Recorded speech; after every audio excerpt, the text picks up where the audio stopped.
All right, pleased to be joined by Mike Hart. Mike has been such a huge asset to us here at Chatterbox Reds, helping us, I guess, stay afloat during the baseball season. Mike, pleasure to have you on here. We're recording on Monday night. Most people watching or listening on a Tuesday morning. Reds coming up with a big series win over the Tigers. Played some good baseball. How we feeling? Feel pretty good. I was excited to see that even though we were hamstrung with left-handed openers, that we were able to, especially in that last game, come through against their bullpen, something we hadn't seen all year long, really. And I know we broke the streak and all that kind of stuff, but really what was more impressive to me was that we were able to, come back in the 8th and the 9th. That's just something we haven't seen all year. It was like 0 for 28, 0 for it was bad. But being able to come through there, I think was really impressive and gave me a lot of hope for, this team showing some fight going through the rest of this year. Yeah, it was a fun series, man. I tell you, that game on Sunday, I don't know if it was the game of the year, but it was up there. It was just one of those, felt like having a lot of those just fun back and forth baseball games. Really win or lose. I mean, it's kind of been, you either win or you lose, and there's not really any of that fun, competitive game. So it was fun to be kind of in that one. And yeah, the Reds playing some good baseball. We'll see if they can keep it up. Any other kind of takeaways from the series against the Tigers that you kind of looking back on, you kind of thinking about? Yeah, I think first off that it reminded me so much of the 2023 Reds, right? The rally Reds, the ones that will never say die, these young kids that didn't know any better. But I also, I think that we still, if like there's the blueprint out there, I think, for success with the Reds, right? Obviously we didn't get the pitching in the first game, but in the second and third game got very passable, very good pitching, I think, against a pretty good lineup, a lineup that plays platoons very well, that I think they use their different parts to really, really help their offensive lineup, and it shows with the numbers that they have. They're the best record coming in the American League coming into the series. And I think we pitched very well. So I think the kind of the pathway going forward for the Reds can be continue to get pretty good pitching and then have the bats heat up. They don't have to be complete mashers, but Ellie, we're seeing long balls starting to show up with Ellie, long balls with Matt McLean. Stevenson chipped in there. So did Spencer Steer. He hadn't homered in a long time. So it's like if we can continue this process of getting good pitching and then hitting the ball out of the ballpark, I think that is a pretty good recipe for how the Reds can be successful going down the stretch here, hopefully into October. Reds offense right now, 4th in Major League Baseball in OPS in the month of June. So I don't know, this Reds offense, I mean, a lot of that is Ellie De La Cruz catching on fire, adds quite a bit of that juice to that. But there's been some other guys swinging the bat well. So we'll see. We'll see. I'm bullish on this offense right now. I don't think it's as bad as it's been made out to be. Now, they are lacking depth, I think, which it could go sideways if a couple guys get hurt. I hate to say it, but I like the direction this offense is going in overall right now. Yeah, it was very interesting too. I think CES came in and got a pinch hit. I know it was off. I might have been off of a position player, but then he got a hit as well at the very end of the blowout game. I think he had been over, I think, since the Arizona series, and so it was good to at least see him get, see some balls go through the hoop. And so hopefully, he won't be gripping the bat so tightly and won't be as trying to press as much, so that we can see a freer and looser CES that maybe chases a little bit, but not chases pitches, 3 feet out of the strike zone. All right. Well, let's have a little bit of a fun conversation about the trade deadline. We're still about 6 weeks away from the trade deadline. And we have to start off with this. I think this Reds team could very easily go one way or the other. So the conversations we're having today are more just having fun conversations about the trade deadline than really trying to predict the future. because the Reds are going to be a couple games out when you're listening to this of the wild card race. Obviously, the Giants get Rafael Devers. I think sometimes one player addition can be a little over exaggerated in terms of how much it rocks the race, but certainly helps the Giants. There's no question about that. But we'll see kind of where this team's at, because if this team, loses 7 out of their next 10, they're probably sellers at the deadline unless something drastically flips again. They win 7 out of the next 10, well, they're going to be even in a better position. We'll have to ultimately see.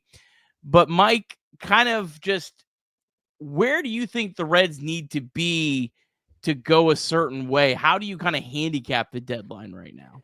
Yeah, it's tough too because the schedule coming up. Like if you look at the teams that they have to play, I think the Yankees are on the schedule, and I know the Red Sox just traded Devers, but they're always a tough team as well. And then we have this game against the Twins, and then a division rival Cardinals in there as well. So there's still some, and I think even the Dodgers are there. So I could definitely see them, and obviously I don't want this. I would love for them to go on a nice little run here, string some winning series, continue that moving forward. But I think that if they do drop a few series in a row, I think they could pretty easily drop out of the race just because of the sheer volume, right? There's still, I think we're 3.5 out, and there's still 4 or 5 teams that we'd have to jump. And while obviously I don't want that as somebody that watches the Reds every single day, I think it puts them in an interesting spot because I think there are far more buyers at this deadline than there are sellers. These expanded playoffs just means that more teams think they're in it. And so I think that almost gives the Reds an advantage. I obviously don't want it, but I think will be some inflated prices for somebody like a Nick Martinez or even like TJ Friedl or Emilio Pagan. I know nobody wants to hear that, right? But the starting pitching market out there there's like no one out there. So I would imagine even 1-year rental Nick Martinez with what he's shown and flexibility to the bullpen would probably command a pretty good price at the trade deadline. Now, I hope we don't get there, but they would be in an interesting spot if they did choose to sell, because I think that they may, benefit from just where the league is at the moment and all these teams bunched up and potentially get a pretty good haul back for the people that they did offload. Yeah, I hope they're not I hope they're not where they're at right now, to be honest. Yeah. Because right now I think it feels good to be 2.5, 3 games back, whenever, depending on what happens later tonight. Um, as you're listening to this, it feels good to be there, but that equates to about a 10% playoff odds by just about everywhere that would predict playoffs. And it's really hard to rationally, outside of your fan brain, want to be big buyers when the odds are that low. Now, that doesn't mean you couldn't strategically buy in terms of guys that have multiple years, very similar to what the Reds did in 2019 when they got Trevor Bauer at the trade deadline, but also sold. And that's something we'll talk about in a second. The concept of buying and selling. I think it sounds really good in theory, but I think this Reds roster kind of makes it a little hard right now to do that unless you're really creative. But I don't know. I hope that the Reds are either like have a couple game lead at the trade deadline, or, to be honest, that they're kind of out of it, because this 2.5, 3 back, I just don't think it's a good time to aggressively buy at all. I think it would have to kind of be some sort of hybrid model. But again, we'll see. Things change so rapidly. The thing that gives me hope, Mike, and this Reds team has played good against teams above 500. They're 500 against teams above 500, and they're only 2 games over. So they've been almost as good against teams that are above 500 than teams that are below 500. But I don't think that's necessarily sustainable. But if you're able to kind of survive this next stretch, around the All-Star break, you have the Marlins and Rockies at home. Then you have the Mets, and then you're at the Nationals. That's a pretty good stretch to maybe really take off right before the trade deadline. So we'll see. the schedule's a schedule. You have to play these games, and every game is its own individual entity. But there's a pocket there of that could give you some real hope. And to be honest, if I were handicapping it, I think that the most likely outcome is we're kind of right where we still are. Yeah. You know, like you're right. I absolutely wish they'd either go. I think you said this one time, they'd either go on a 10-game winning streak or a 10-game losing streak. So it just would be blatantly obvious what they should do. But what probably is going to happen is they're probably going to be like they have for the majority of the season, just kind of hovering around 500, won a couple games up or a couple games back. And so we end up seeing little to no movement. So I wonder. And that's probably what I think most likely will happen. But I'm with you. I do really wish it would just like be clear so that they could, understand where they need to move towards.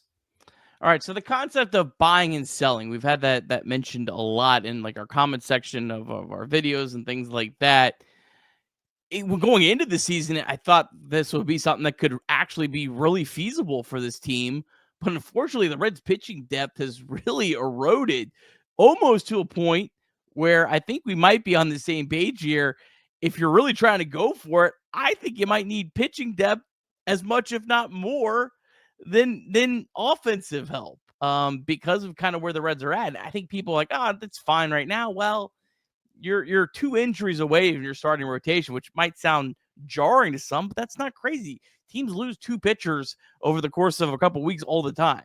You're 2 starting pitchers away going down from not having a competitive roster, almost in my opinion, or at least not a competitive roster on most nights, because there's just not that depth right now at AAA. Now they did get a nice guy from the Red Sox that could be some patchwork, but I don't think you want to be banking on him as well.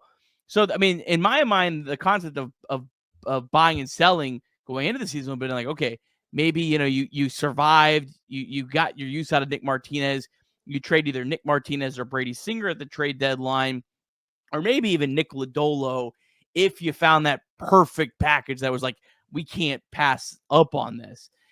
And then you also maybe added to the offense. Well, if you're trying to win, I just don't think you're in a spot where you can give away pitching. The only way, Mike, and I'll give this to you as I'm getting long-winded here. The only way that I could almost see buying and selling would be maybe moving an offensive piece and then trying to bring in another offensive piece, because there is kind of a roster that, while it doesn't have a ton of depth offensively, it does feel redundant in some places. Like, I don't know, maybe you move Jake Fraley, or even what they say, maybe move Will Benson if he gets hot, and you had the right buyer, and you're able to get someone to pay a big piece for him, and you're able to bring in another piece that's maybe less of a platoon option. Maybe if Spencer Steer gets hot, he could be a guy that maybe could be expendable just because of kind of his somewhat lack of position flexibility, at least this year. That's how I see it. Do you see any other ways of strategically buying and selling? Yeah, that was how I was thinking about it. Is the 2 redundant spots were right field and first base, right? Because Fraley and Benson are somebody you would want to use on the left side of a platoon, and then Steer and CES CES seems to have some flexibility at third base, which is kind of opening things up for Spencer Steer, which is good, but there is a little bit of redundancy there. I don't know. I guess Fraley has come back a little bit, but it's what's tough is like, what's the value for those guys right now? A left-handed platoon bat that has shown a little bit more power, even though last year he had none. And then a guy, Spencer Steer, who was absolutely terrible for 3 months, and then now is a little bit better, but still, I think overall is less than 90 WRC plus, and maybe can play good first base. So I don't know what value is. The only other thought that I had is maybe the bullpen, because you have people like Luis May, you have people like Zach Maxwell, even this guy that you just called in, that they just traded for as well. I forget his name, but he's somebody that you might even be able to move to the bullpen.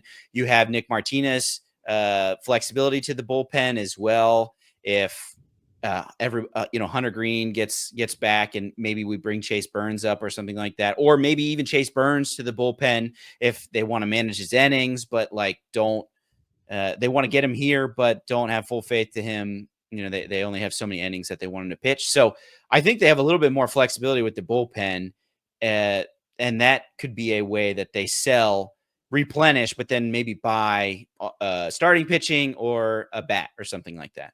Who in the bullpen would you maybe think to sell? The two guys that would be the most obvious, in my opinion, would be Pagan and Rogers, but they're both making so much money that it's hard to really see you getting anything of value, that they'd almost be like a salary dump, which is not really what I want the Reds to be doing right now. Right. I think they make a whole bunch of money for a reliever, but in the grand scheme of things, I think some of these desperate teams, the Phillies, who just had their closer get suspended and then also will be not available on the postseason roster, or the Yankees put Luke Weaver on the IL because he was hurt. So I think some of these bigger market teams, well, I think we are conditioned to see 8 million or 13 million as that's a lot. To them, I don't think that they necessarily have the same barometer. Plus, also, you're not paying the whole year salary too. You got to remember that. They're only trading for whatever the prorated for this year's salary is. I'm not sure what control Rogers or Pagan has. So that number is the full season number, and you got to remember that the Reds will be pitching in for half of it because they will have paid half for half of it, and then they will only need to pay the rest of it. So you're right. The numbers do sound big, but I don't know how much of that is going to dissuade some of these bigger teams that just need bullpen help. I guess I don't know, but I would imagine that it may not be as big of a turn as you're fearing. Yeah, it'll be interesting. I mean, it's just it's hard to see really. If you're really trying to go in a little bit this year, not even all in or whatever, it's kind of hard to give away pitching at this point because it just feels like it's maybe teetering a little bit. Mm-hmm. It's been so good, but I'm a little concerned that some of the Reds' success could catch up with them just because they don't have the depth right now, I think, to replenish it. But hopefully that's not the case. All right, trade deadline in general. I mean, I think everyone look at the trade deadline. Please go get Ryan O'Hearn. Please go get Taylor Ward, Luis Robert, Jarren Duran, Brent Rooker, those kind of guys. Sure, I mean, there's a world where a deal would make sense. I personally am not going to be the guy that in a year when probably 2 weeks ago, a lot of people thought this team was cooked, they're toast. Not really thinking that's the year I want to really go all in and get one of those guys. Again, I'm not saying there's not a scenario where that wouldn't make sense, but it would have to almost be perfect. A guy like Ryan O'Hearn, I just don't see any way the Reds. He's on an expiring contract. He's going to be one of the most sought after players, I would think. I just don't see that. Maybe Luis Robert. It'd be kind of funny if he actually. I want Luis Robert to be as bad as he can possibly be. Up Tank his value. Deadline. Just keep taking it because that'd be more the time I'd be willing to pounce. But when the White Sox just like, well, what are we going to do now? We're almost in a spot where we're going to have to decline his option. So there's no value left in him. I don't know. We're not going to talk about those names because, I mean, we can dream. I don't think it's realistic at all. My trade deadline strategy and what I hope the Reds do, and I think this is the best way for a small market team to do it, is kind of what you said a second ago about how you can take on some of these contracts because you're only taking on 2 months of those deal. I would want ownership to pony up for 2 months and get guys that cost more, that aren't going to require the big prospect return, that's going to require more just you taking on salary. Now, it feels like in recent years, those have gone away a little bit. You used to be able to get guys for just cash, whereas now I remember like Lance Lynn, I was a guy that I remember, I think it was at 2023, I was a guy that said, hey, Lance Lynn would make a lot of sense. people are like, he's terrible. Why would you even think about that? I was like, well, you're probably not going to have to give anything up for him. And then I think the Dodgers gave up like a legit prospect for him because the pitching market just went to hell. I mean, and he actually cost something, and he wasn't even having a good year. But those are the players I would rather the Reds target, where they're giving up less prospect and they're just paying for them. Because I think that's the best way to kind of help their whole sustainability model. But Mike, I'm going to give it to you. I challenge you to come up with 3 names of players that you think would make sense for the Reds to target. Do you want to go back and forth? I know you got 3 names Yeah, too. we'll go back and forth. All We'll right, do a little. all right. I completely agree, especially for a small market team. I know people don't like that term, but the way, and we've seen this through people like the Rays or even the Brewers, right? The way that you're able to have continued success is to build through your farm system. And unfortunately, you need to fill the gaps, whether it's from depth holes that you have or people leaving in free agency or things like that. You need to fill that with people from your farm system. And unfortunately, after Ellie and Matt McClain, CES, even Will Benson came up, we saw in the red system this huge gap between those guys and then the next wave of guys were, your Cam Collier, your Sal Stewart, your Alfredo Duno. These are guys that were just 3 years away. So now we're in this point where they're up here, our main guys are up here, and then one of them gets hurt, and we have to fill the holes with Garrett Hampson. We have to fill the holes with, Connor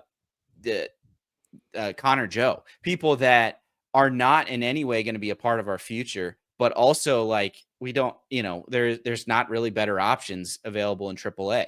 So I don't think it would be smart, along with you, to really go in for some of these bigger names and really give up some of those prospects, because now you have an even bigger gap until these guys come up.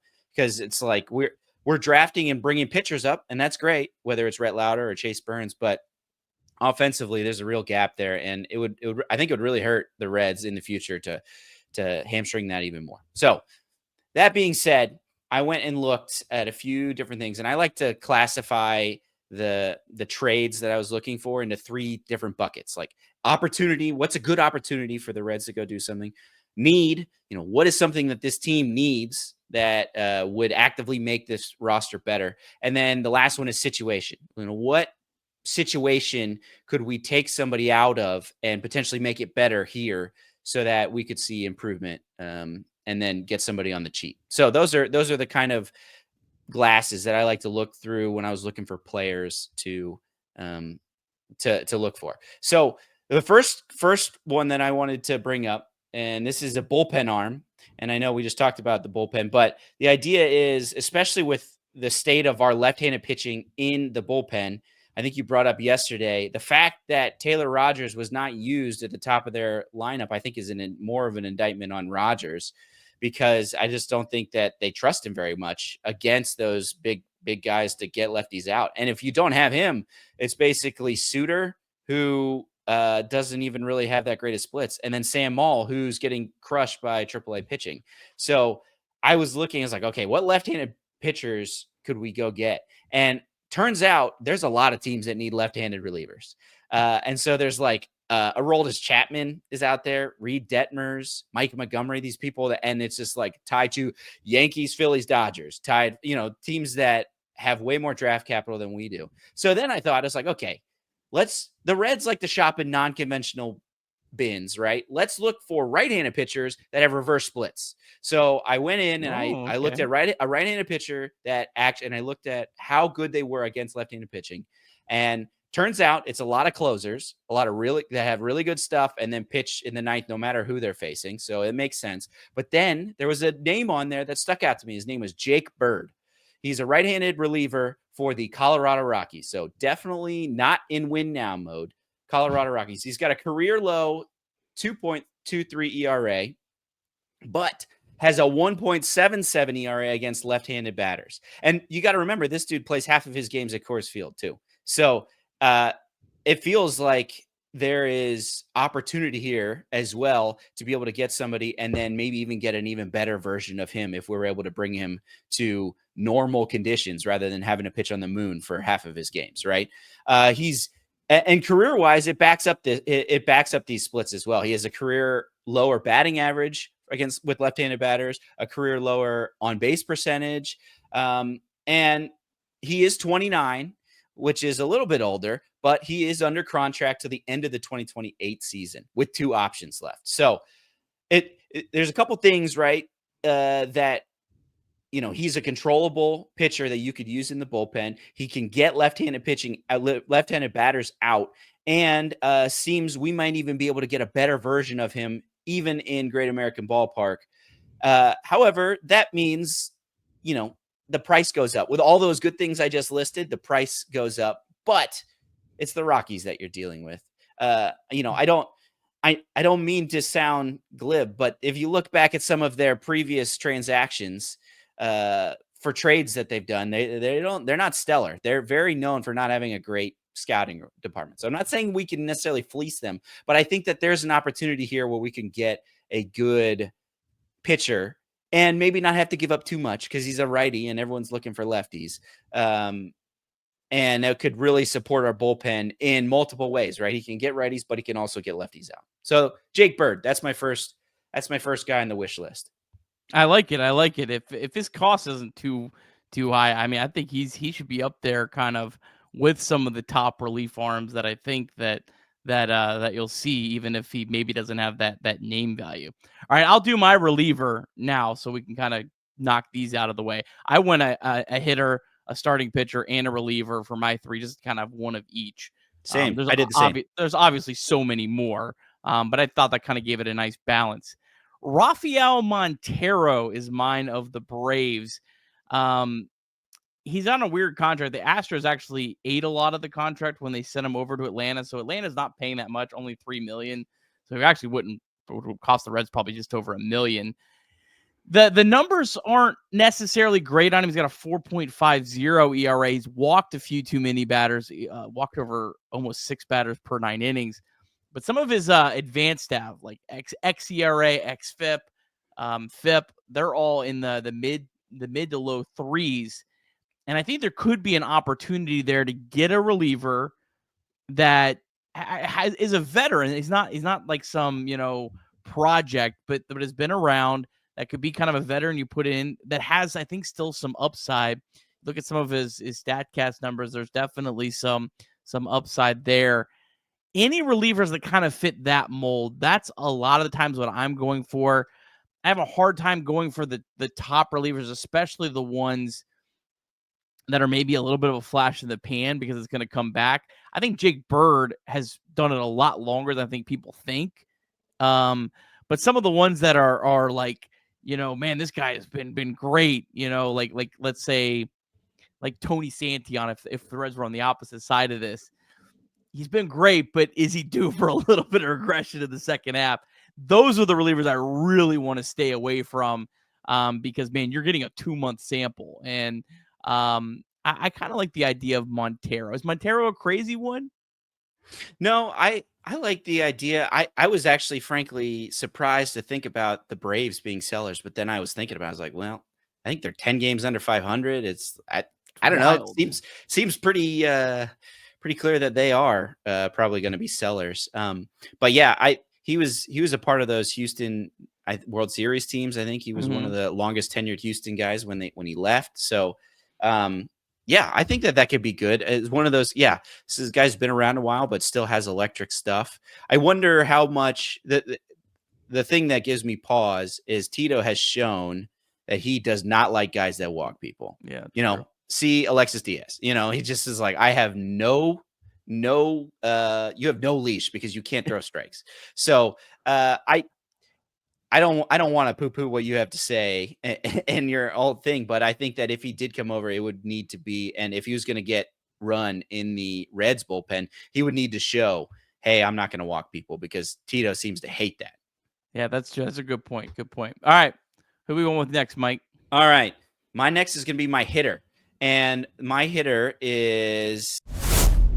Deep South Commodities is a proud supporter of Chatterbox Reds and our Deep Drive of the Day. And DSC is a leader in renewable commodities for biofuel production, specializing in used cooking oil collection, aggregation, and sales. Visit www.deepsouthcommodities.com for more information. Thanks as always to our friends at DSC. And we also want to remind you that you can call or text 988 anytime, day or night. The 988 Suicide and Crisis Lifeline is a place to get support for anything related to mental health. Whether it's an immediate crisis, simply wanting to find out how to connect with care, or anything in between, it's a 100% confidential, secure, and anonymous way to reach out for help when you don't know where else to turn. To connect, call or text 988 or visit mantherapy.org to get help. It's okay not to be okay. I think that this falls in the need category, right? There's a lot going around about, this Reds offense, especially recently. It's showing up. But I think that if you read any site, ESPN, MLB, Yahoo, whoever, that when you look at the blurb for the Reds, it says need impact bat. That's what every expert says that the Reds need. So the guy that I want to go after is Boston Red Sox outfielder Rob Refsnyder.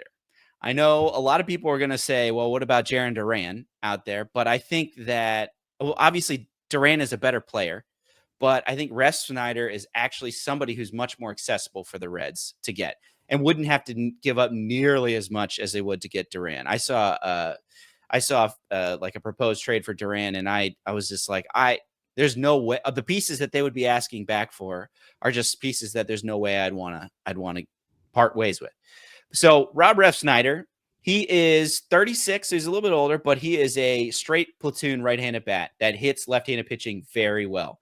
This year, he's got a 317 average, a 991 OPS, and a 167 WRC plus against right-handed pitch or against left-handed pitching, which is just a sight for sore eyes for any Reds fan who's had to watch, Santiago Espinal bat second against left-handed pitching. Not that he can't hit left-handed pitching, but it's been kind of tough to watch this year. It's like, it would be great to get somebody that you could put in and platoon with Benson or with Fraley and have, feel really good about a left-handed starter come up. Maybe even somebody that you would put near the top of the lineup if they start using that left-handed opener. For the Red Sox, he is a strict platoon bat. They just played the Yankees last week, and the Yankees ran out 3 left-handed starters. He led off all 3 of those games. So he's somebody that not only do they trust him to be a good hitter against left-handed pitching, they're just like, hey, actually, let's put him at the top of the lineup so we can make sure that he gets that as many at bats as we can against this left-handed pitcher. So this is the type of person that I think that we'd be able to really benefit from, right? And the same reason that Refsnyder might be available is the same reason that Duran might be available, because with Roman Anthony up now for the Boston Red Sox, they just have a really crowded outfield. They have, Roman Anthony and Jarren Duran. They also have Cedeno Rafaela, who is the defending Gold Glover in center field, but is not very good at hitting. And then they have, when he comes back from the IL, Wilmer Abreu as well, who's also hitting very well. So they just have a bunch of people out there, too many spots. And if they're going to start saying, all right, we just want to go with Anthony, he's our big prospect. He hits the ball really, really hard, kind of like a Jack Caglione. We're going to make room by just shipping off somebody like a Rob Refsnyder. He's 34, but he is a free agent at the end of the year. So he would be a quote unquote rental, but I think he would be good insurance for left. He plays left and right. Good insurance for Hayes in case, Hayes gets hurt again, but also just to be able to play. He play right field. Hayes plays left field against left-handed pitching. I feel great about that. And it'd be a big upgrade, I think, from, having to fit Steer somewhere and then play Lux out of position, or, these different things that we've had to do because of just like any lack of any right-handed hitting pop in the outfield. I love this one. I love this one, Mike. Been a long time Rob Refsnyder appreciator. Thing I love is it's not like he's just had, cute splits for a year. I mean, this guy's done it year after year after year. He's a proven lefty master. But sometimes you can get into the, sorry, Phil Irvin, with all due respect, you can have like one incredible year against left-handed pitching, and maybe it's a little bit fluky. I think this guy actually has proven that he can do that. And there's not many guys that kind of fit that mold where they're not an everyday player, but they do hit left-handed pitching at, I'd almost say, an elite level. I mean, the way he's done over the last couple of years. Rob Refsnyder, though, I tell you what, feels like he's going to be an LA Dodger. That guy just looks like he's going to be on the LA Dodgers in the playoffs. They love that type of player. They love that guy that they could plug into their lineup. So there could be a little bit of competition, but yeah, I would be all for it. I think he would cost more than I think people think, but I think he's the kind of player that I wouldn't have an issue with parting what they probably would want for him. Yeah, I could see them. I think it's been widely known that they're also shopping Duran, and I think that they could be shopping Duran, and they basically everyone balks at how much of a price that is, and then we get to the deadline, and they're like, well, we still have too crowded of an outfield. What if we move this guy instead? And that's where the Reds could swoop in and maybe get some value there to help them solve their problem of opening up their outfield, and then also helping the Reds by adding a left-handed bat. So, or a left-handed hitter, a right-handed hitter good against left-handed pitching. Yeah. And I'll say this, I would bet a lot of money the Red Sox are not going to settle on a deal for Jarren Duran after the publicity hit that they've taken. If they trade him, they are going to need to get positive press on the return of that. Yeah, the famously normal Boston media is totally going to be okay with that one. Yeah. All right, my hitter. I don't know. Maybe I'm caving. And again, this is a move that would have to fall in place because the Arizona Diamondbacks are right in the middle of the race. They would have to fall back quite a bit. It's a guy I wanted all offseason. Old friend. Eugenio Suárez. I mean, I just think he's such a perfect fit. He's on the last year of his contract. He's making $15 million this year. That equates to probably $6 million or so when you have to trade for him. So a decent amount of money that you would have to invest, which I think limits the return a little bit. I do think a lot of teams would like Suárez, though, with his power, be able to put that in the lineup. I look at the market and I say, what's an impact bat that isn't Ryan O'Hearn, Taylor Ward gonna kill your farm system? I just don't think the Reds can do that. I know people are gonna disagree, and that's fine, but this model doesn't work if you go out and you blow it up. Maybe you get lucky, but I think more often than not, you end up being the Angels when you try to do stuff like that. Suárez is kind of that perfect middle ground for me. I think he still plays good defense at third base. I think you put him there. I think he's the kind of player that really could give you the upside. And if you're able to sneak into the playoffs, he's the kind of guy that profiles as a guy that could get hot. And that's all you're really looking for in the playoffs. You're looking for luck when you get into the playoffs. And he's the kind of guy that could create some of that luck of getting hot, hitting 5 home runs in 2 series, and maybe making a run. So that would be the kind of guy I would want the Reds to target. But again, the Diamondbacks would have to fall out of the race. And if they do, they have another guy, Josh Naylor, that I almost think would fit as well. But I'd rather have the guy that can play good defense at third base, and then I can fit the other pieces around so much easier. Like you mentioned, you don't have to play guys out of position if you get Suárez. Yeah, and I was thinking Suárez could be somebody that could move if the Diamondbacks try to do a little buy or sell, right? Oh, yeah. Because they have Jordan Lawler and Blaze Alexander, both infielders that play third base down in AAA. So it's one of those things where their biggest need is pitching, right? They just lost Corbin Burns. Jordan Montgomery is out. Their bullpen has been a mess.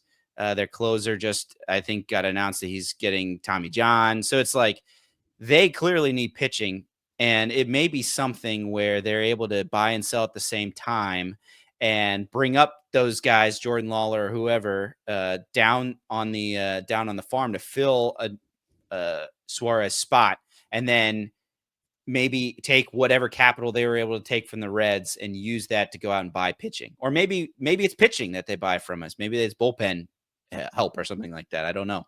The Reds aren't opposed to a major league trade. That's for sure. A deal that I think could make some sense. I think I'd have to kind of look at it a little closer. Nick Martinez for Eugenio Suárez. I think I would almost want maybe something else back a little more. I think Martinez has a little bit more value depending on how it depends a lot on how Martinez pitches over the next 6 weeks. But if Sure. he continues to pitch like the way he's been pitching, I think he has more value. But man, a deal I would love is Nick Martinez plus a little lottery ticket prospect for Suárez. I think I could absolutely be in on that deal. Yeah, that could be pretty cool. I hadn't thought about that. I wonder, I really agree though with your part of just like getting hot. Just when he goes on one of his tears, it's just like he's hitting a home run every single day.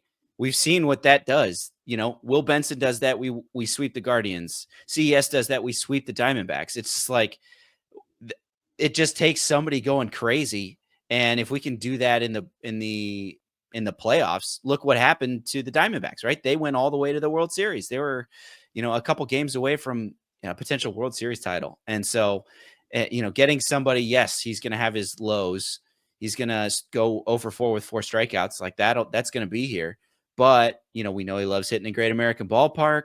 And boy, it would be great seeing Suárez back in Reds uniform.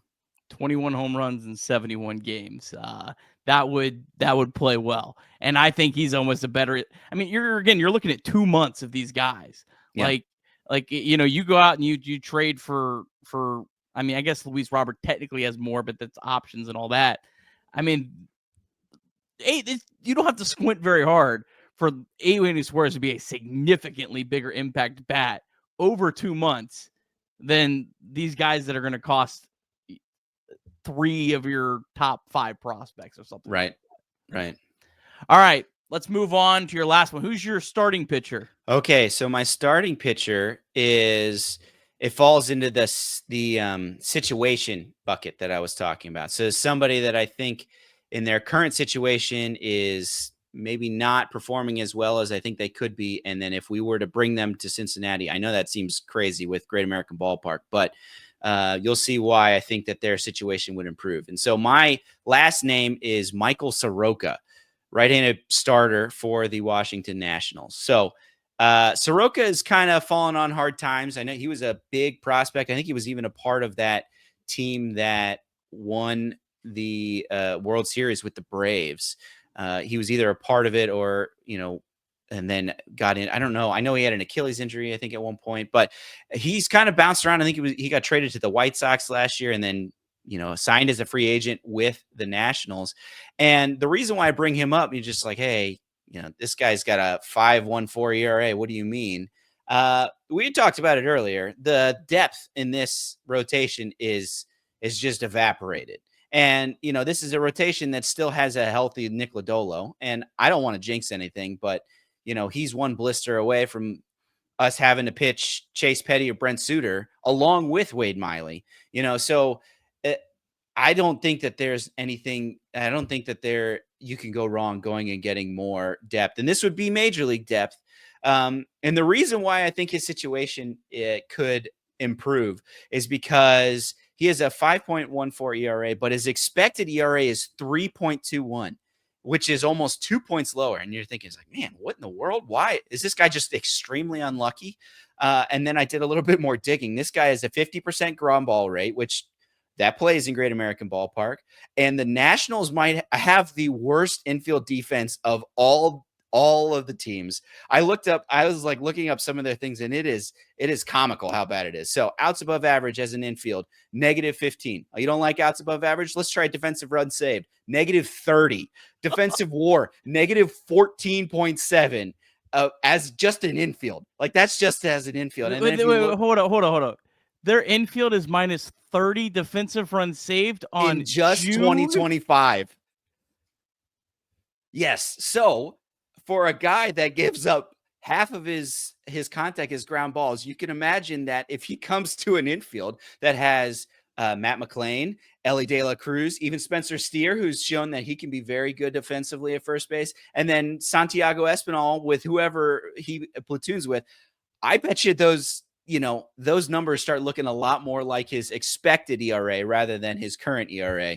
And I can imagine he's probably just happier. He's just like, hey, man, I got guys that can actually field the ball behind me, not -30 defensive runs saved. So, and he's a 1-year deal. So I could imagine he could be somebody that you could even get for like cash considerations. Maybe not with what the the starting pitching market is going to be at the deadline, but like this dude is not really like on the outside, not looking like he's a 1-year deal and he's got a 5 ERA. But I think under the hood, the Reds could take advantage of his severe ground ball bent and could make could bolster some depth there. He also pitched a little bit in the bullpen last year. So, maybe you need a long man. You can move him into the bullpen and he can do something like that if you get injuries or something like that. So he gives you a little bit of flexibility and depth. And I think that behind the Reds infield, which has been better, definitely better than the Nationals, but has been better this year as well, I think that he could see a significant uptick with his stuff as well. It's a great pool. Great research, Mike. I like that a lot. Mine's less research. Just a guy, honestly, I really like. I've kind of been a fan of him for a while. You don't see a whole lot of interdivision trades. I don't think the Pirates would be opposed to trading like Andrew Heaney. That's the guy I think. I think Heaney would be a nice fit that I think if you're, and again, it depends on the starting pitching market. Andrew Heaney could all of a sudden become a very highly sought after pitcher. Not making a ton of money, but he's been a really good pitcher like over his entire career when he stayed healthy, or at least over the last like 4 years. I mean, he's been a solid big league pitcher, just hasn't been able to stay healthy. Although the last 2 years he has seemed kind of turned a corner on that. I think he would be an interesting one. I wonder if the Reds and Pirates would do a deal. But he's just the kind of guy that I think would fit into a rotation that's still really good, but isn't that I think you have to go out and spend way too much on pitching. So he's just kind of the guy that stood out to me. Yeah. I mean, even in the 2 starts, I think he's pitched twice against the Reds. He's looked good. I think we beat him once I think he just basically shut us down except for 1 inning and gave up a couple hits, and then their offense couldn't catch up with us. And then I think totally dominated us the last time that we did when we dropped 2 of 3 from Pittsburgh. So definitely somebody that has pitched well against us that, I wouldn't hate adding another left-handed starter in here. We've seen how people like even the Tigers and the Guardians, and we'll look at some of these other ones that are coming up. I think people just in general hit worse against left-handed pitching, and just like to be able to throw out multiple left-handed starters, I think gives us a distinct advantage over, some of these pretty good teams that, just have a pretty clear platoon side. Yeah.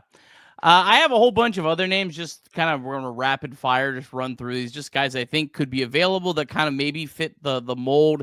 Some of them I think will be outpriced from the Reds, but I'm just going to throw them in here for the sake of it. I'll run through them, and then Mike, you can say if any of these tickle your fancy.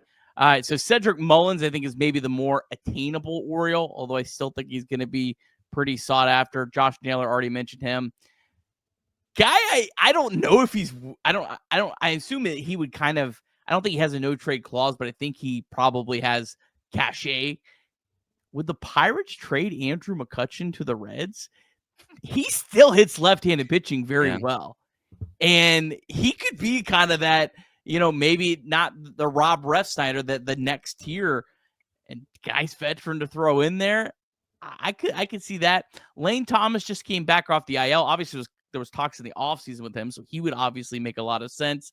Nathaniel Lowe having a down year for the Nationals, but has been really good for a while. Could be kind of an impact bat, maybe not the best fit, being a left-handed first baseman, but a left-handed batting first baseman. But he's a guy that maybe you could buy low on. There's a whole bunch of starting pitchers. Tyler Mahle, old friend. Zach Eflin. Luis Severino with the A's reverse course. He's owed quite a bit of money. Hasn't been great, but certainly I think still has a lot of value that you could add. Could the Reds pony up and pay the rest of his salary and throw in Joe Boyle 2.0? I don't know. The Royals have like 3 pitchers if they become sellers, which it looks like they might be. Seth Lugo, Michael Wacha, Michael Lorenzen. Lorenzen probably the most attainable of those. And then in the bullpen, obviously the Reds this offseason were linked to Carlos Estevez. He's been great. Probably going to cost a lot, though. Andrew Kitteridge of the Orioles, and then Kyle Finnegan of the Nats, especially after your defense makes him seem a lot more desirable now. And then I don't think there's any way I think he's going to be really sought after would be a Aroldis Chapman reunion there. Anyone in those lists that you think, ooh, I kind of would be interested in that? Yeah, that was interesting. Seth Lugo, I was looking because I know he was hurt like when they played the Reds, but this dude throws like 7 pitches Yeah. well. I guess it's somebody that he was a reliever for a really long time, but then got his chance. And I don't know if that dude is available. I And think that he's would be making a decent chunk of change too, so he kind of okay. fits into my mold Yeah, of he's got good numbers, but he's getting compensated well. So I just don't think there's a ton of excess value. Now, yeah. that I can a think lot of times get thrown out the window if the pitching market comes, just there's, but I do think there might be a few more sellers this year than the last couple years. I don't know. We'll see. interesting. Yeah, I was listening to I forget which. I think I was listening to the Rates and Barrels podcast, and they were talking about is like if you look at the people the starting pitchers that are going to be available, it's just like it looked bleak. So I know you named off a few.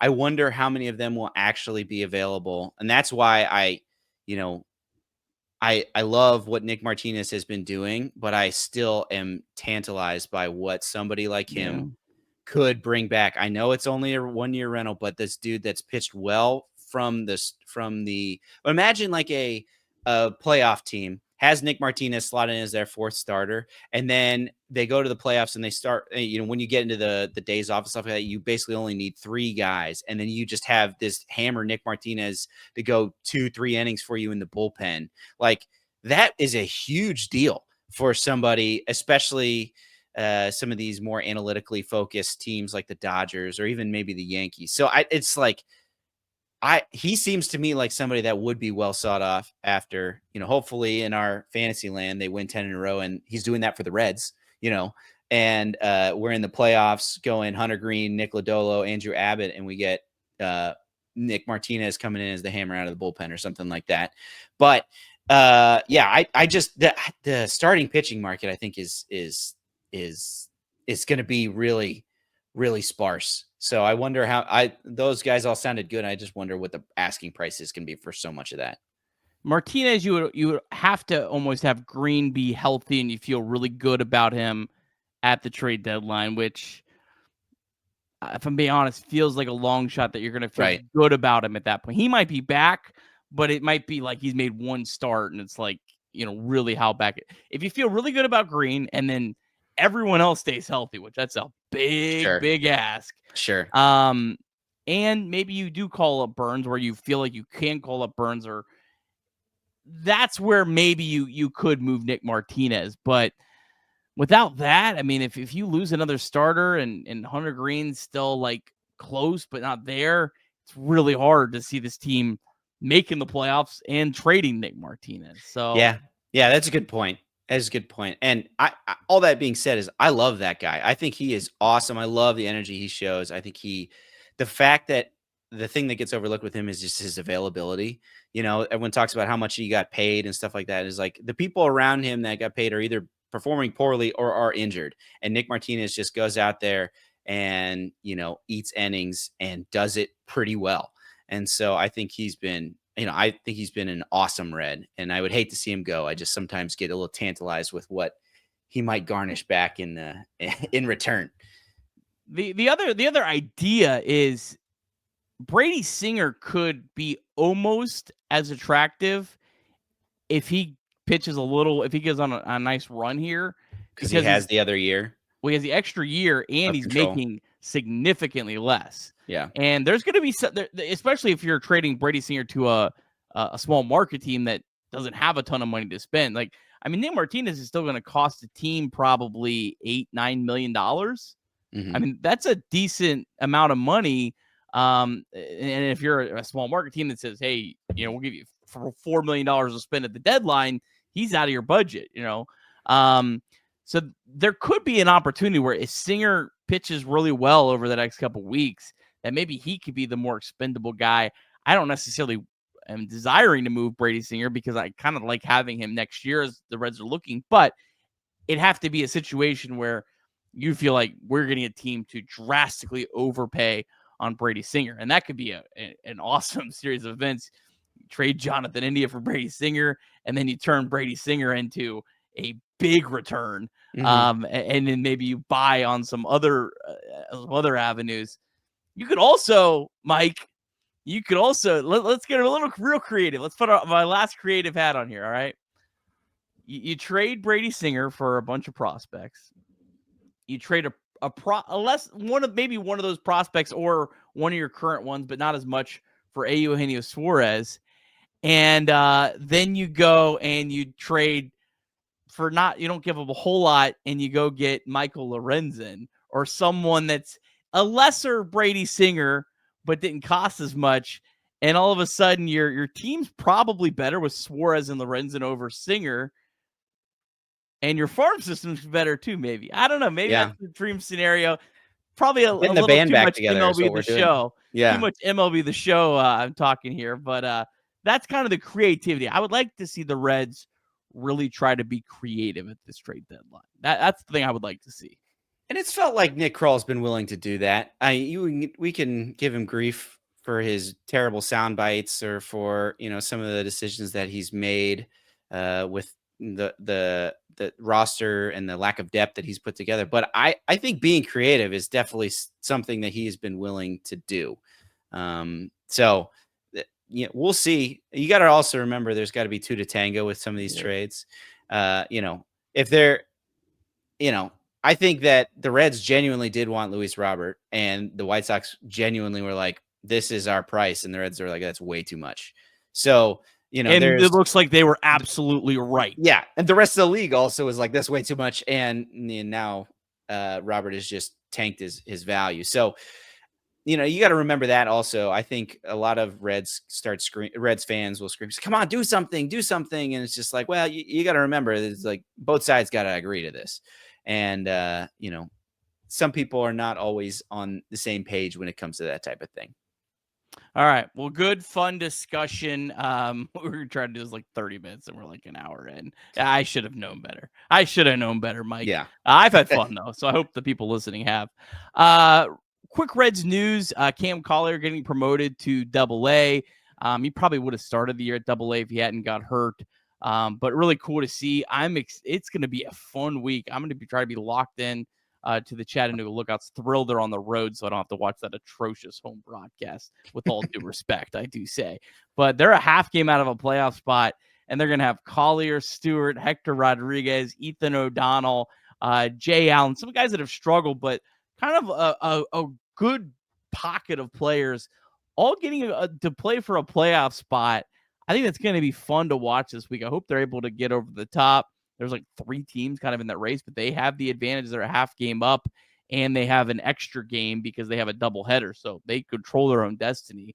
But Cam Collier, I think he kind of has become a little bit underrated in my opinion because a lot of it because of how great Sal Stewart's been. I think Cam Collier is. I think Cam Collier is the best position player prospect on the Reds. And I'm very high on him in his future. And I think he's the kind of guy that could be that genuine impact bat that the Reds really need. So you're going to play first with Stewart playing third? I think so. He was playing first at Dayton when I saw him, was getting a lot of work up in Dayton last week, or in Lake County when he was with Dayton when I got to see him. So I think he's probably going to play first in DH. It doesn't look like the third base is much because he was playing a lot of third base last year. It looks like the Reds are going to just play him at first base, and I'm fine with that because I think the bat is there that just get the guy good enough on defense. Let's get that bat up. Because man, I'd love to have Cam Collier in the big leagues, maybe at some point next year. If people forget he won the MVP to the Futures game. Like I didn't forget. Okay, well, some people do. Like this dude went up against the all-stars of people around him and was the best player. Like this dude has the opportunity. I think he does have a super high ceiling. And you got to remember when the Reds took him, he was 17. I think he had reclassified, and he was very, very young for his, maybe not 17, but very young for being brought up there. So it feels like we've had him for a while, but he's still super young. So, growing into that power, growing into that confidence. For what it's worth, I actually talked to him at the Reds caravan. They came through Columbus. It was actually really cool. They had Chase Burns, Cam Collier, and I think Emilio Pagan were the ones that we talked to. Maybe one other person. I forget who that. I'm sorry to whoever else. They paled in comparison to those guys. Yeah. But I Joe was walking through the line getting autographs with my kids, and I was like, "Hey, you gonna play third? Are you gonna play first? What do you want to play?" And he told me, he was just like, "Hey, I'll play wherever it needs to be. That's gonna get me in the lineup." And I know you say that, but like that's good to hear. It's like somebody who's like willing to, I'll play whatever it takes. I'll learn a new position. I'll do whatever to get in the lineup and hopefully get him to the big league. So that's the great attitude I'd love to hear. I think that gives him flexibility down the line as well, and where he could play and where we might have an opening for it. So I'm right there with you, man. I'm really excited. I think South Stewart has been a breath of fresh air when it comes to looking down at the minor leagues and seeing a guy that's just raking. And then if Collier can come up and kind of pick up where he left off last year, like that's the same levels of excitement. Maybe not the same as Ellie De La Cruz, but it's like similar levels of excitement to when 2023, when Matt McLean and CES and Noel V. Marte and Ellie De La Cruz were all right on the precipice and ready to come join and impact this team. Yeah, I mean, you think back to 2023, you go back to 2022. I mean, Matt McLean and Ellie De La Cruz were in AA. AA, and I don't think you have to squint too hard to see that Stewart and Collier could at some point be here next year. And I mean, they could be a massive influx into the Reds lineup. So hopefully they continue to progress. Hector Rodriguez has played well as well down there. He's kind of been up and down, but yeah, Collier is only 20 years old, man, and he got off to such a bad start last year, and actually had a great start. He had a great April, and then was really bad for a couple months, and then finished strong. But as he ended up with like a 124 WRC plus as one of the youngest players in the Midwest League, and was really bad for a long stretch. So I'm very high on Collier. Excited to see what he does at AA. And man, what happens with Stewart and Collier and Rodriguez the rest of the year is going to be as much of a encouraging thing for me as just about anything in the organization really going forward. Because regardless of what happens with the big league team, those guys have a big rest of this year. That really makes me okay. We're gonna start. We're maybe finally getting into that Brewers pumping out players model where you have those replacements and that depth and some real impact players. Yeah, completely agree. All right, the Reds and the Minnesota Twins. The Minnesota Twins coming in 36 and 35. They've lost 4 straight, 8 of their last 10. All things I absolutely hate because I don't know what it is. It feels like recently you give me the team that comes in scorching hot to Great America Ballpark. I'd rather have them than the team that comes in ice cold, because it feels like the cold teams have had their way with the Reds. The hot teams, the Reds have played well against. Ultimately, that doesn't matter at all. It's just a stupid emotion that means absolutely nothing. But nonetheless, the Twins, I mean, they're kind of a team that's desperate to play well. They're only 16 and 23 on the road, only 17 and 25 against teams above 500, which is fun that the Reds are one of those teams above 500. Hey, look at that. We get to say that. What's kind of your impressions about this Twins team, a team that really is pretty similar to the Reds in a lot of ways? Yeah, we get to see old friends Ty France and Harrison Bader.